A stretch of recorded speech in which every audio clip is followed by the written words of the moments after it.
Our subject for the closing lecture of the afternoon is how to obtain Christhood through purifying your thoughts and feelings. First of all, we must start with the premise that we are God's children. This we have covered in numerous other lectures.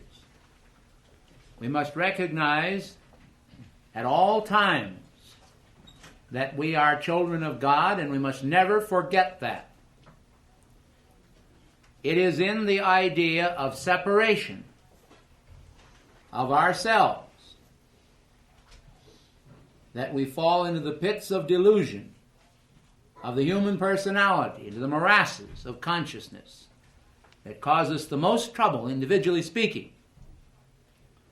We say, my name is, like John Smith or Mary Doe or whatever it is.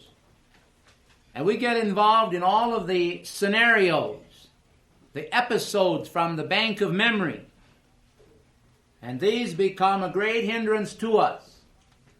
Because as long as we have these memories of the sordid events in our lives, just so long will we find that we will muddy the stream, the crystal stream of consciousness that is trying to flow to us from the higher plateaus. We know, if we really stop and think, that somebody upstairs likes us, but they don't always like what we're doing. And we have to make a distinction between God as law in action and God as the loving Father. God as the loving Father feels nothing but purest love for all of us. But God as the law in action does not deviate even where His most dearly beloved Son is concerned. I could tell you quite a few interesting stories about this.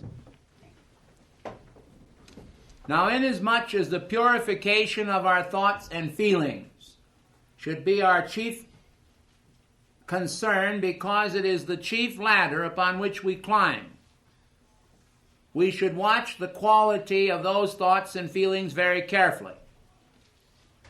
I have told this story several times before, and I'll tell it very briefly now. The story that really struck me strangely in New York City was during the intermission at a conference that I spoke and conducted there. A lady came up to me and pointed her finger across the room and said, "Do you see that lady over there?" And of course I saw her. Everyone else could see her too. She says, "Well, she uses mascara." And I looked at the woman who was entering the complaint, and lo and behold, she was covered with mascara. So we have to realize that if we're going to purify our thoughts and feelings, we have to have an honest opinion of ourselves, not a dishonest one. So many times people cheat because they have a double standard. As long as they're doing it, it seems to be all right. But if someone else is doing this thing, why, it's terrible. So one of the first steps that you want to take in purifying your thoughts and feelings is to learn to be non-critical of others. I believe that the greatest pollutant, speaking from an ecological standpoint, is the pollution of the thoughts and feelings of people with criticisms. This morning I discussed to some degree the criticism of national figures.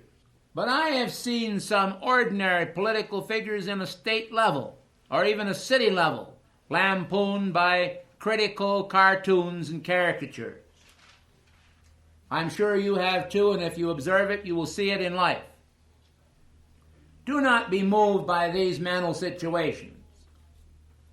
Mental emotional situations is what I mean. You have a lot of situations where people have a design to turn you against someone else. I want you people to realize that the minute you become turned against anything, a certain amount of energy from your energy storehouse in your physical and mental being flows into action and remains positioned as little soldiers at attention. And there they stand until you tell them that they can be at ease.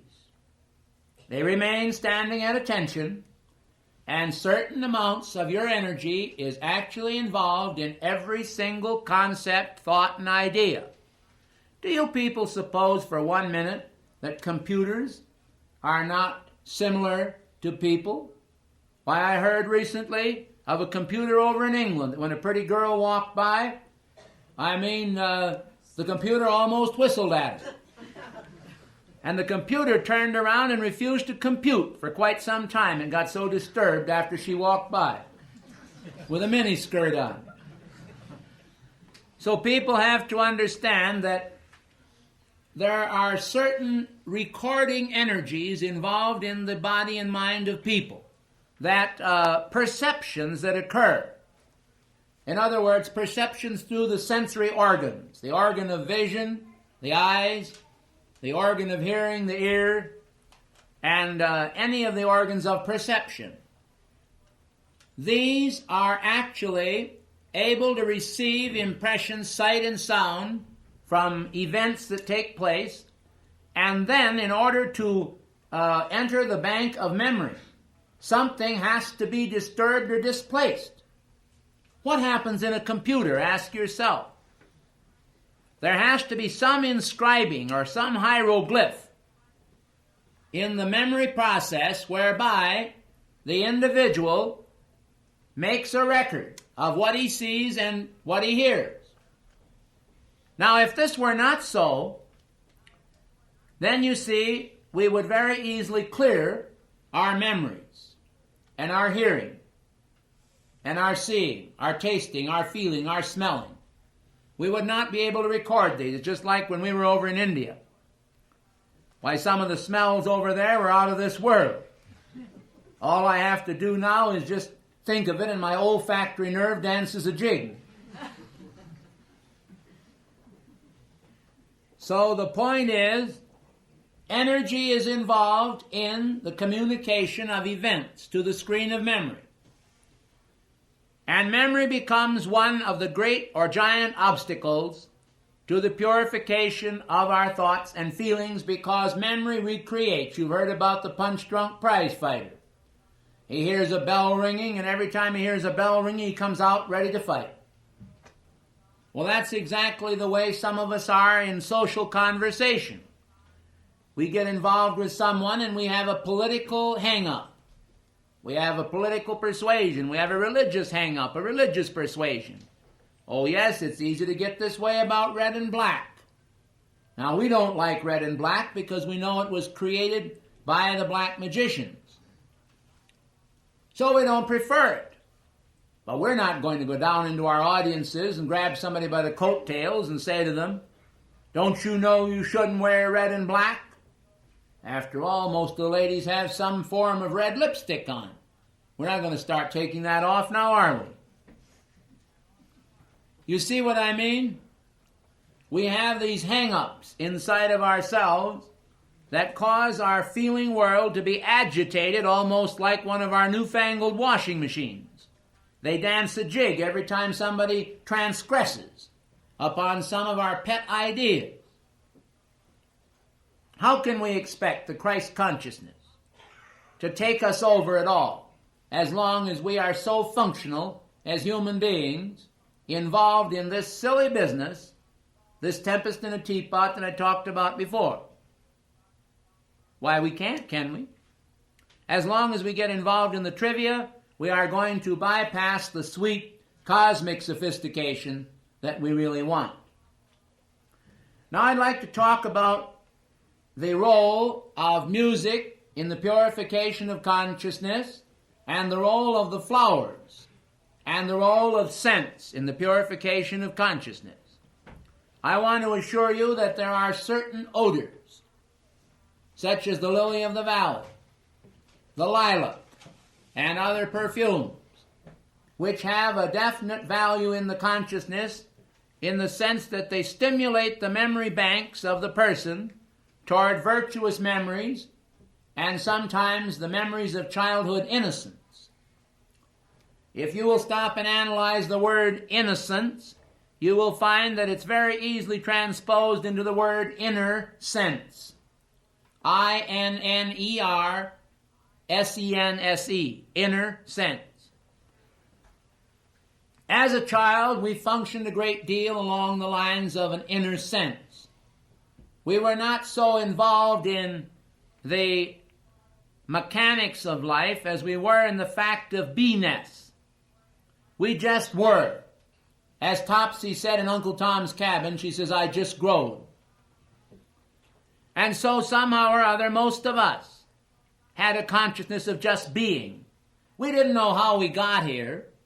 We weren't so concerned about religion or entertainment. We just drank in the sensory impressions that impinged upon our optic nerves and upon our auditory nerves.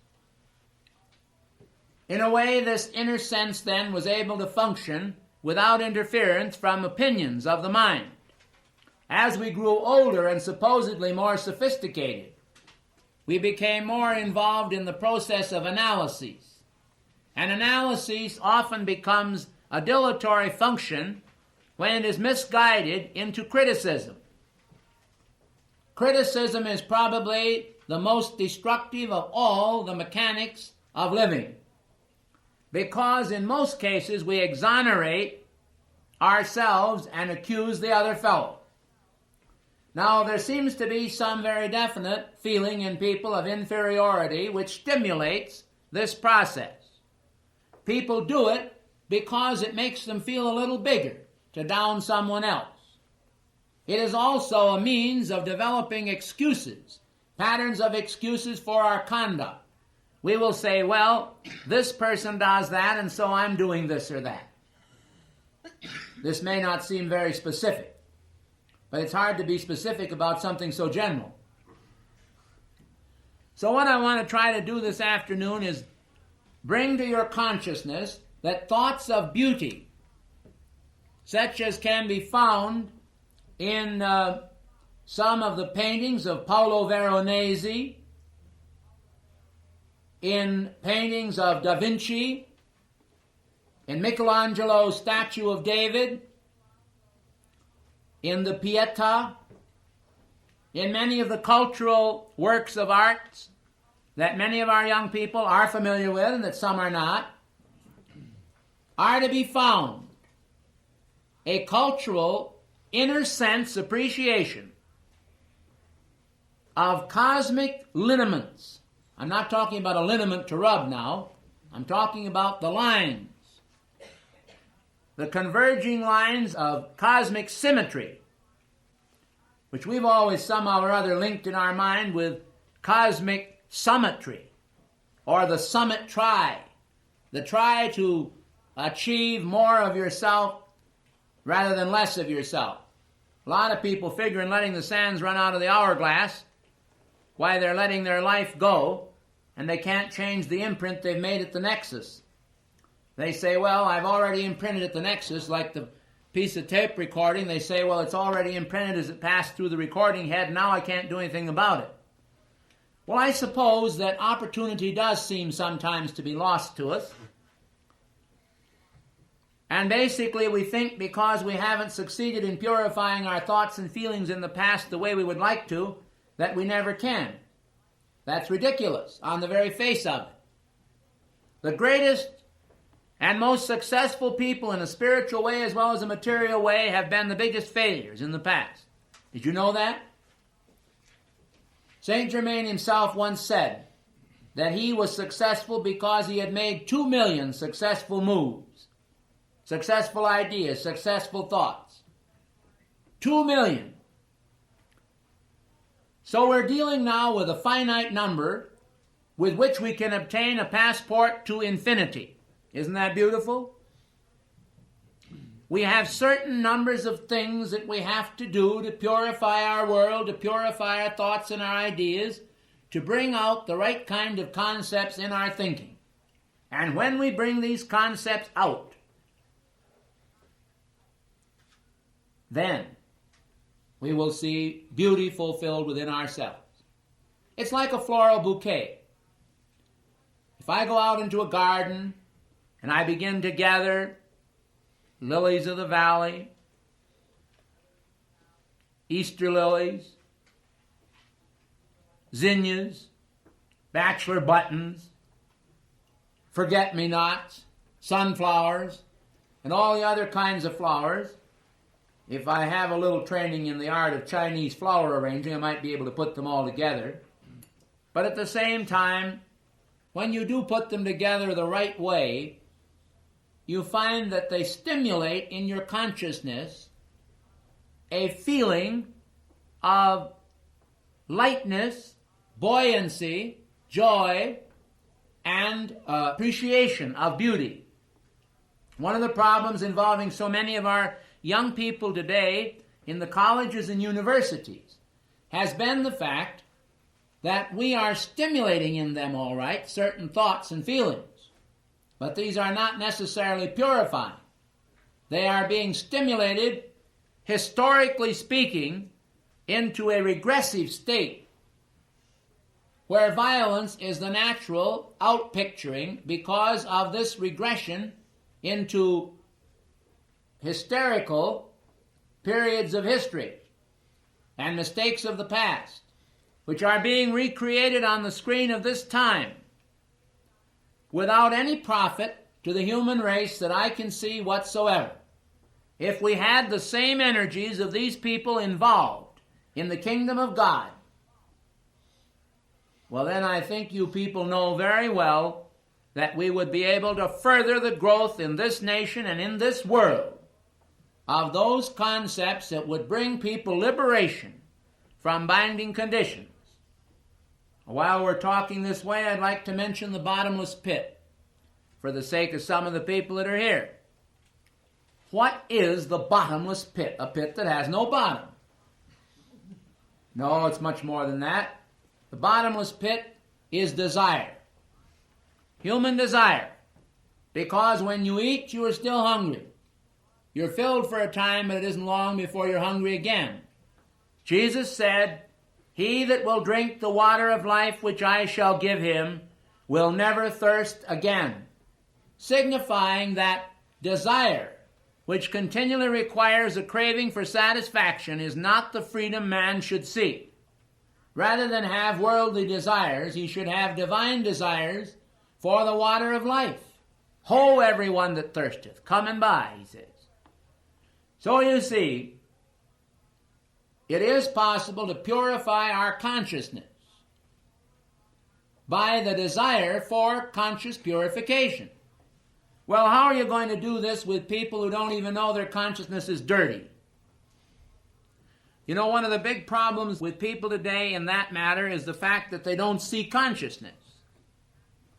They see their clothes, they see their face in the mirror, and they see the weather, but they don't see consciousness. Have you ever tried to point out an error in consciousness to some human being that wasn't particularly interested in hearing about it? Well, you know very well what happens.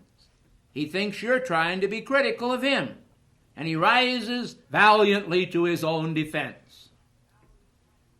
But not so valiantly from a spiritual standpoint, because if a person is wrong, they are basically wrong. And what we need is glaring honesty with ourselves. But that honesty should not develop condemnation in ourselves for ourselves, but rather understanding. What we are trying to develop is understanding. And understanding is needed in our school system today, understanding of these laws. You would almost think that people would be able to understand themselves, wouldn't you? But they're not. I speak as a man who traveled for many years in the sales field as well as holding a position as chief claim examiner in the insurance field. And I would like to draw from my own storehouse of memory some anecdotes, or rather one anecdote that will perhaps be a panacea to cover them all, of big businessmen that I have met. I want to tell you how a lot of times you can handle them. It's rather interesting because it is based purely on flattery and hypocrisy. You walk in, and the man says, I'm not interested. I'm not interested in what you have to say at all. Don't care anything about it. I'm very busy besides. And so very uncomfortable you say, well, can you give me 5 minutes? Well, make it quick. All right, you start out. And as long as you talk about anything that you're going to do for him, you may be in some trouble. So if he really is a rough customer, a bad cookie, you turn around and you say to him, tell me, Mr. Smith, how did you start this wonderful business? And his mouth opens up like the babbling brook. And he leans back in his easy chair, and the first thing you know, he's beginning to tell you a half an hour later about how he started his business and what a great guy he really is. And you may not believe this, but pretty soon, this great guy who is telling you how great he really is has reached a point where, ethically speaking, he feels he's used enough of your time. So he says, well, I better listen to you now. And so you say, now, Mr. Jones, I believe that I can tell you how I can save you a great deal of money or make your life happier or help you in this department of your company and so forth and so forth and so forth. You see? So in reality, you get to the man through flattering his ego. And the poor man doesn't realize that the salesman doesn't care anything more about him than he does about a piece of dirt out here under a chip. And that's the way a lot of salesmen function today. They don't care about the public. But listen, there are some mighty sincere ones just the same. There are some mighty sincere people who really want to help you with a problem. I don't want you to have a bad opinion of all salesmen. I'm just trying to show you how people respond to this type of treatment. Because somehow or other in the mechanics of living, they are so involved with themselves and so little involved with life in general.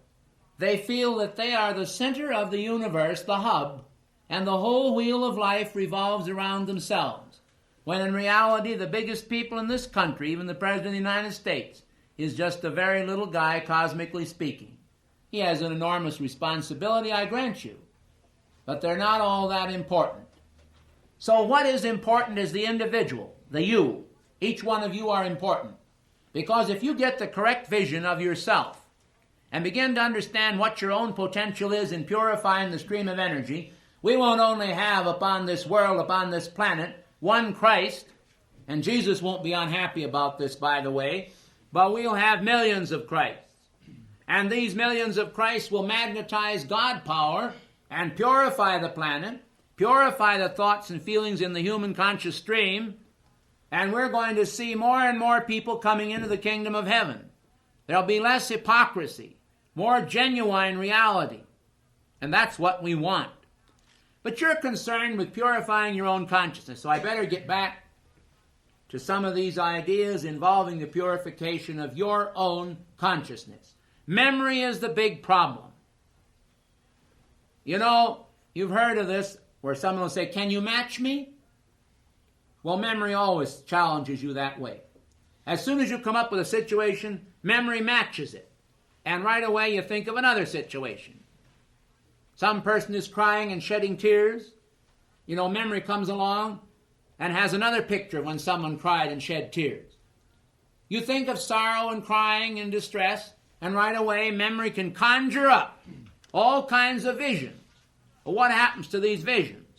They become chaotic and confusing. And after a while, you become emotional and more emotional over these images that come into your mind. So if you're going to purify the stream, you're going to have to do it with spiritual measures. Now, the violet transmuting flame that you see on the altar, I think you can see it at night. It looks kind of dim during the daytime, unfortunately. But the one back there is pretty visible. In the fireplace, you know. Well, the violet transmuting flame is one means of purifying your consciousness, and I want to speak of this to the young people today. Don't think that we are talking about some kind of an idle dream when we talk about the purification of consciousness with a violet transmuting flame. You can sit for a half hour a day in front of a violet transmuting flame, which is really nothing more than a mechanical electrical device with a light in it, as far as the surface goes, but you're not looking at it for that purpose. That is a visionary focus. It focalizes your consciousness on the spectrum of light itself that relates to the violet transmuting flame. So when you allow the very image of the violet transmuting flame to boil up in your consciousness, to consecrate you, it becomes a forgiving ritual, as I talked about before, that enables you to feel free and to be free from all kinds of thoughts in your memory that are terrible. I suppose when we talk about the stream of consciousness, that very few people in the world are not subject to it. It's a matter of association. You mention happiness, and mention weddings and chivalries, and everybody conjures up the last chivalry they were to, and they all think of some wedding they were to and how beautiful the bride looked, and maybe it was somewhere near West Point and they had crossed swords, and they see that image, you see. All kinds of images associated with weddings. And then a baby is born, and we associate with this image also whenever we've seen babies. And if the child is our own, we remember when the child was a baby. And we remember our own baby pictures. And we may remember our childhood. There are novels written that capitalize on these familiar impressions, like Main Street USA, Maple Trees, Apple Pie, Mom's Home Cooking, and all these things. They bring these images to you.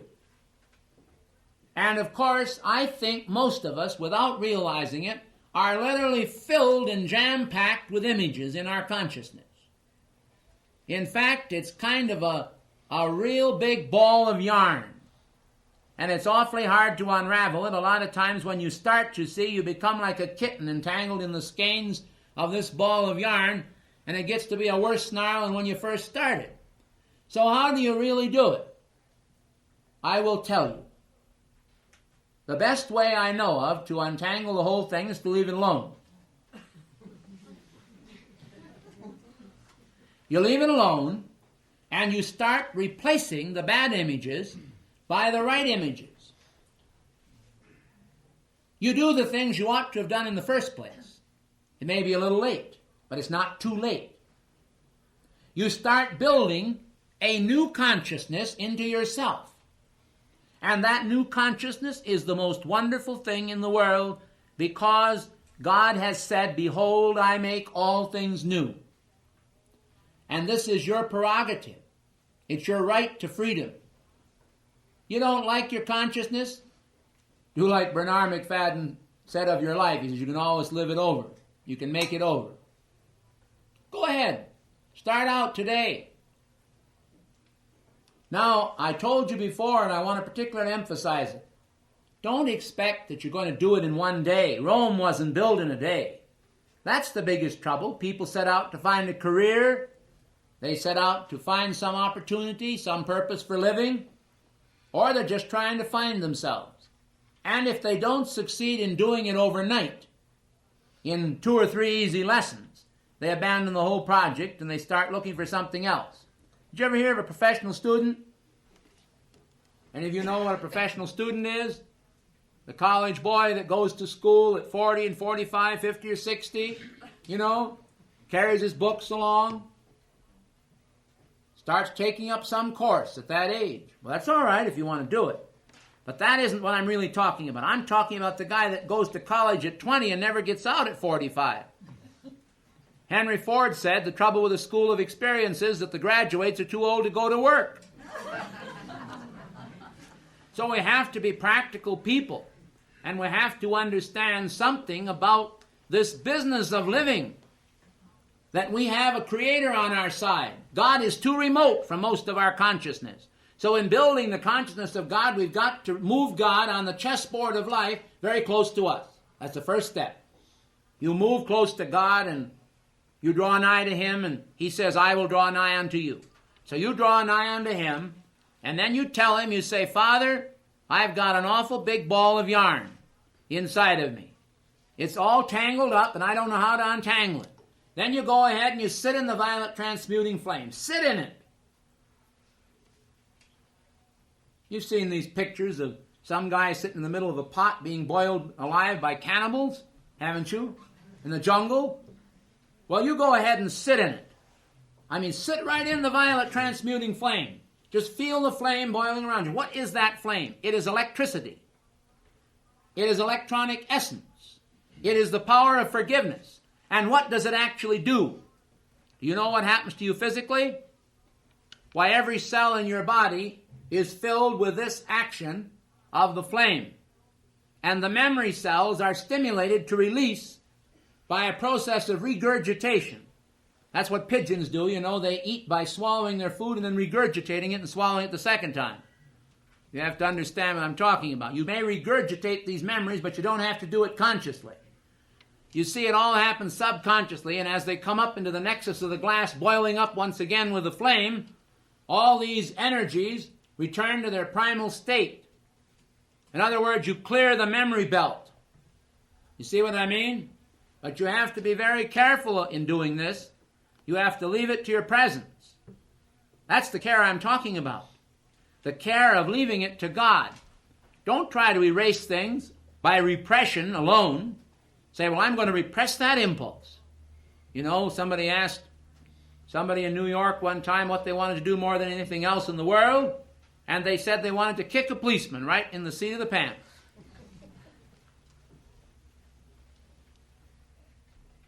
You see what I mean? People have the craziest images inside of them, what they want to do.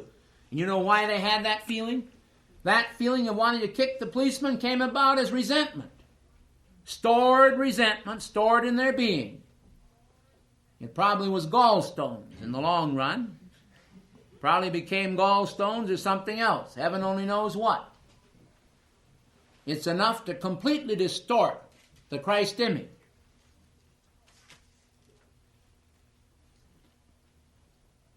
Jesus said something a long time ago that I like to think about. He said,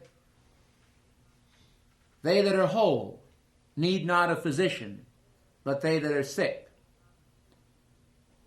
I suppose that basically many of us who are seeking God in order to obtain wholeness. How fortunate we are that we know that we have been sick, spiritually sick, that we haven't fulfilled our destiny. We're lucky. A lot of people are going around here and don't know they're sick. They're running around having so much fun, not knowing a thing about it all. You know what they say? Ignorance is bliss. 'Tis folly to be wise. Yet you and I know deep in our hearts that we would not want to return to the mold of the world. We would not want to return to the idea of living by whimsy. And that's what so many people do. They go out filled with desires, whatever their desires are, and they vary. And then they live by whimsy. They say, well, something exciting might happen to me. I'm going down here, going down there. And they mill with the crowd, and basically what they have said is, I'm telegraphing this to the universe, they say. I'm open for anything. Let it happen. Let it be, as the Beatles say. Let it be. What a concept. Can you see how dangerous whimsy is? Whimsy can lead you into karmic patterns of destruction. So everybody basically has to be very, very careful with their thoughts and their feelings. You have to have a desire, first of all, to have purified thoughts and feelings before it just happens to you. You know, in the life of whimsy, all you have to do is drift. You're a drifter. Spiritually speaking, you don't have any purpose to life and you don't think anybody else does. But they do. So you have to develop in yourself a realization of goal-fittedness. Goal-fittedness. In other words, preparing yourself. Abraham Lincoln himself said that he would study and show himself approved, and someday his time would come. And so it did. He became President of the United States. But Jesus also prepared himself. And Lord Buddha prepared himself. Do you remember the story of Buddha? How he was a very rich, born into a rich family, you know, and he was a little boy, and his father decided to shelter him so that he never even allowed him to know anything about death. Buddha never knew that people died. He never knew they got sick. He never knew there were any poor people. He never saw the untouchables of India. Then he came finally to the realization that all these things happened, and he abandoned his wife and his young son, and he went out preaching at Sarnath. We visited that hill where he preached on. They have a stupa on top of the hill there in commemoration of the visit and preaching of Lord Buddha in his first sermon. Now, most people in the Western world are so bigoted against Buddha that they don't even want to hear anything about Lord Buddha. They don't even know what a Buddha is. Half of them don't. They think, as Buddha himself said in one dictation recently, he said they think I'm an incense burner, sit on their mantle.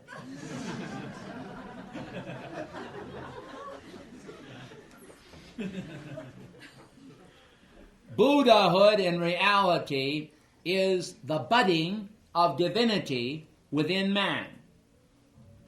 How in the world there can be so many names for the same thing is difficult to apprehend. But it shows us that there is a great beauty, a great inner beauty in associating the growth of consciousness and the maturity of the identity with the budding of flowers. In other words, flowers go through a maturing process, plant life. We go through a maturing process, cosmic life.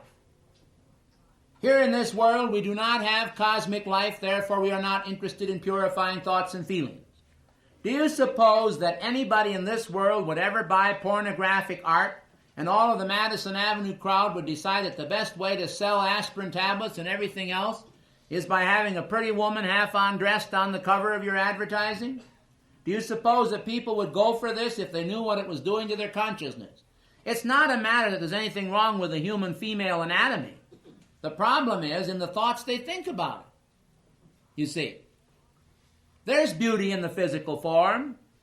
My own wife used David, the statue of David, in visualizing the formation of little Sean Christopher before he was born. The ancient Greeks used the same stimulations for their women who were all saints. This was a very common practice, that the women would sit and visualize during the period of their pregnancy. They would visualize all the time about perfection through beautiful statuary. So you see, in purifying your consciousness, it will not just happen. So I want to say something to you that's going to make you feel awfully funny for a moment, but you're going to get over it awfully quick. You're all pregnant.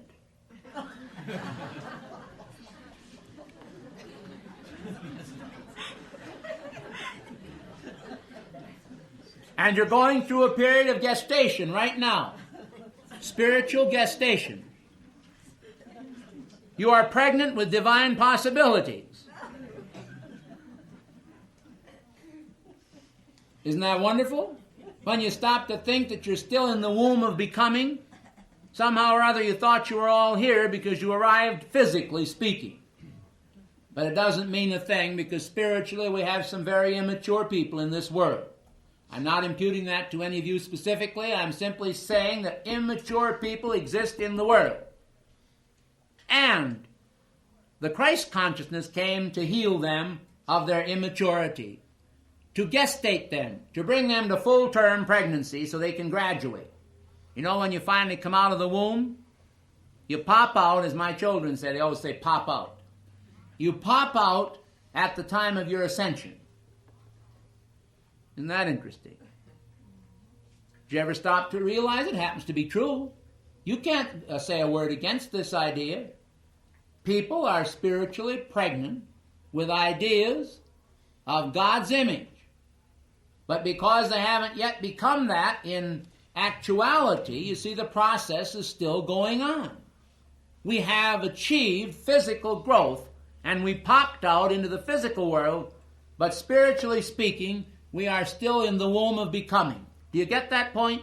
That is very important for you to realize why your thoughts and feelings in the molding process are very vital and complete in the Christ image, but need to be transferred by you to your own memory and consciousness. Now, I don't believe in fanaticism in regard to this. I think it's far more fanatical for a person to live by whimsy and just decide that they're going to do whatever they want to do tomorrow or today or any time and let it be without understanding that there is an image that ought to be. Not just let it be, but let that image be. Maybe that's what they meant, but they never really conveyed it. If mankind understood this, they would find complete freedom in a very short time to mold themselves as they would like to be. So purifying the consciousness is one of the first and most vital steps that a human being can take toward Christhood. If you want to be a Christ, and I heard recently, just before I went to India, I was talking with my friend Robert Raymer, an old friend of mine, and he happens to be a disciple of Sai Baba. And so he was telling me about Sai Baba, so I began to make some inquiry as to what he was supposed to do. And he said, well, he's a Christ, you know. And I said, well, I didn't know. I said, you know, it reminds me of another lady, and I'll get back to that in just a minute. But there's one lady somewhere in the Golden West that says she came from the central sun. That's her theme song, is it? She came from the central sun. So we have an old Baptist Sunday school teacher here, and I don't mean she's old, but she's old enough to know better. And dear Ruth Jones. And Ruth Jones is on our staff here. So she told her, she said, I come from the central sun. So Ruth looked at her with that sweet, disarming smile, and she said, don't we all? And the woman almost fell through the concrete. Because somehow or other we have all these illusions. So here we had this man telling me about Sai Baba being a Christ. I think that's wonderful. I think we can use a few Christs here in the Western world. So Sai Baba reaches up and he pulls gold bars out of the air. Well, this gets back to the phenomena I talked about some yesterday. Anyway, phenomena is quite a thing, and some people imagine that we here can just produce, you know, gold bars, perfume, and everything out of the air. Well, it doesn't make one particle a difference of whether we can or whether we can't. It isn't going to help you one iota, because this activity is builded on the people's own devotion to the expansion of the light. I heard of one young man here today that came from Nevada, and he's going around the campuses and he's giving out Summit Lighthouse literature. And I asked him how this worked out, if he didn't get a lot of resentment from the different people. And he said, well, he said some, yes, but he said, I just leave a piece of literature there on the table. He said, if they don't want to take it, and he said, sooner or later, they come along and pick it up and read it and take it home with them. So while we're on the subject of purification, we might also consider the value of service in purification. Did any of you know here what a Karma Yogi is? Well, yoga means union with God. It's a very simple word in Sanskrit. It means you and God. Y-O, the Y-O means you, yo, and the G-A means God. It's God, really, in actuality. So it means a union between man and God. And that is the thing that you have to understand in Karma Yoga, is the union of yourself and God through rendering service to your fellow men. So there is an actual function of Karma Yoga in people who render services to God and men that helps to purify the thoughts and feelings. In other words, you can't just sit and visualize flowers and listen to beautiful music. You have to sometimes get down to the butter and egg man. You know what I mean? You have to do something practical for people. For example, we have to feed you. Tonight, of course, they're getting that ready right now. But that's rather important. You know, the loaves and the fishes are also important to the outer man. But what does the inner man want? He wants the food for the soul. So we try to provide for both. In here we have the bread from heaven, and out in the kitchen we have the bread from this earth. And both are important. I remember the late President Kennedy said, of the symbol of the eagle. He said on one side, the eagle has the olive branch, he said, in his claws or talons. And on the other side, he said he has the arrows. He says, we intend to give equal attention to both. So that's the way it is sometimes. You have to be very practical about rendering service to your fellow men. One of the things that is very important in purifying your thoughts and feelings is to get over the idea that when you do something for a human being, that you're not helping God at all. As though God were set up on, like Buddha was talking about him being an incense burner. People like to think of God as a sanctimonious old man living in some antiseptic corner of the universe with a long beard. When in reality, God is in a little child, he's in a baby, he's in an old man, he's in an old lady, he's in a young lady, he's in all people. God is everywhere. So when we serve people, we serve God. Why? Because God is in them. It's that simple. Oh, you say, but they don't behave like God. I don't think my Aunt Mamie is really like God at all. She uses some terrible language. Well, you have to understand that underneath all those layers, those patines in this case of darkness that are piled up on poor Aunt Mamie, there's probably a heart of gold. And the best way you can help people is by holding the Immaculate Concept and purifying your image of them. Did I ever tell you folks? I guess I didn't tell all of you, but some of you I did. So I'll tell you again. I had a job one time working for a man by the name of Stuart Wright. He was always right and I was always wrong. And so Mr. Wright was a very nice man in reality, and I never stuttered. So it came to pass that every single time without fail that I walked into Mr. Wright's office that I would stutter. And I would say, you know, and you really get kind of hung up on that, you know, and you don't say anything. So I said to myself, what in the world is wrong with me? I can be as vocal as anybody can be vocal outside of his office, and every time I walk into Mr. Wright's office, I'm wrong and I start to stutter. So what is the reason? You know what it was? Mr. Wright had a very bad opinion of me based on nothing. He thought I was very dumb and that I would stutter. He thought I did not know how to talk. He thought that I really didn't belong in his organization. I wasn't capable of expressing myself. He had a very, very bad opinion of me. And he had a very powerful mind. And when I walked into the force field of his mind, right then and there, his opinion, his unimmaculate concept of me, just took me over momentarily. You know how it works. Have you ever seen a magnet? You lay it on a glass and you have the iron filings around it, and they arrange themselves in those little patterns. Well, you know, the range of those patterns goes several inches from the magnet. So you see, when you get into proximity with someone's vibration that has a bad opinion of you, you may find yourself subject to those opinions. See what I mean? So you have to, in this process of purifying your thoughts and feelings, you have to understand your role of holding the Immaculate Concept for others as a measure of countering their bad concepts of you. Do you see how this works? This is a very, very important point. More things are wrought by prayer than you ever dream of, yes.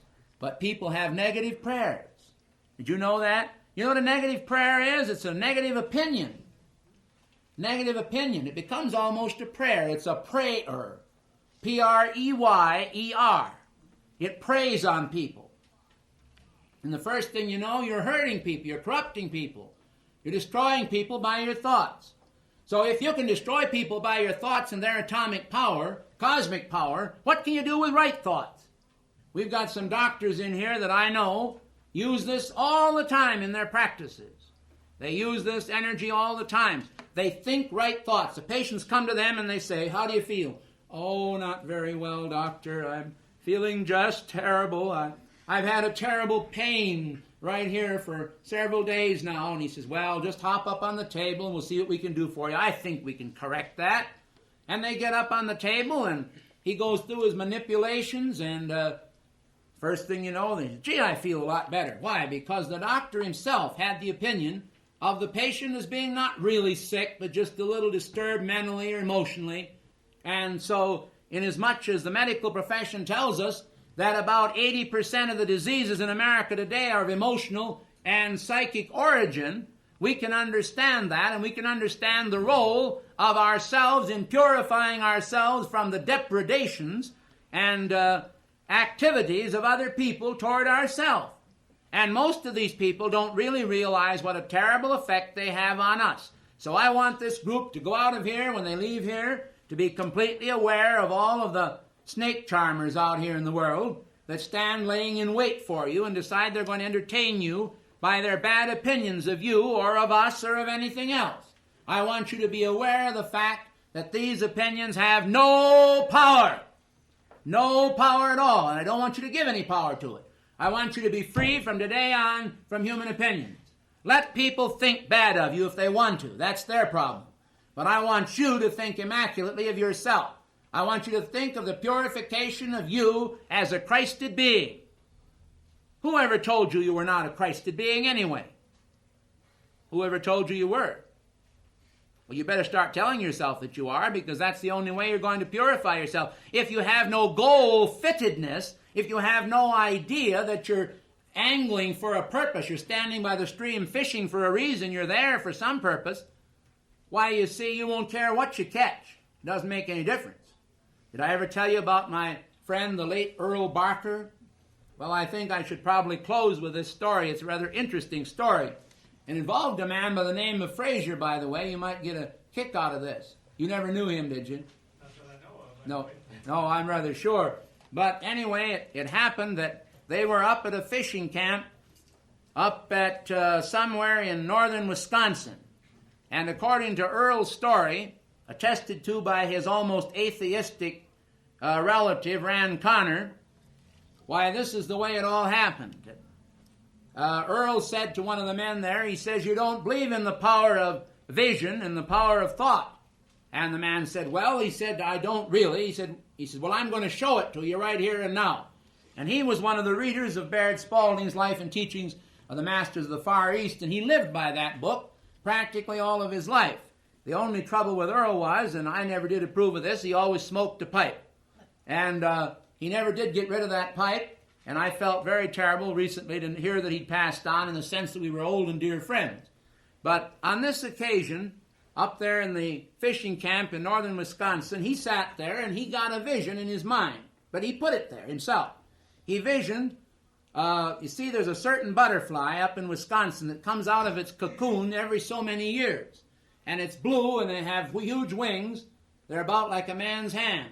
It's a kind of a moth. And so that was the year of this blue butterfly. So Earl had a vision, and he saw Fraser sitting there with 3 of these butterflies, one on his head and one on each shoulder. And he held that vision for quite a while. And he said, now, I don't want any of you to talk or say a word, he says. And he was a dynamic man. I remember him well. He was the head of an oil company when I was a little boy. And he was the prize fighter at the University of Wisconsin. He was a big man and a very red-faced person. He had a very, very red face.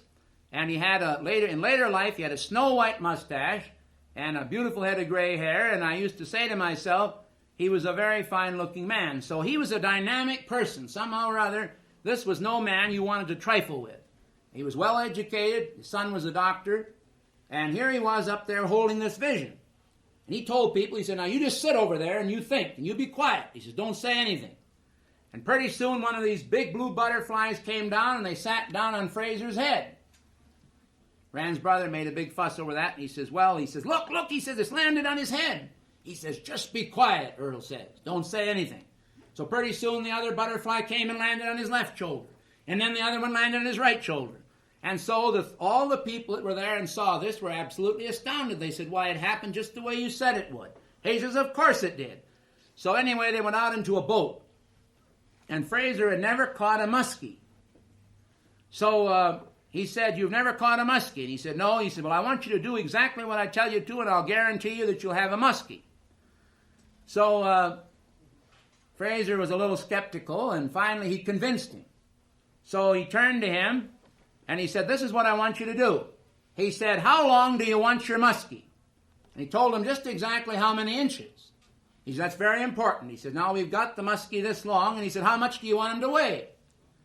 So he figured out exactly how much weight that fish should have.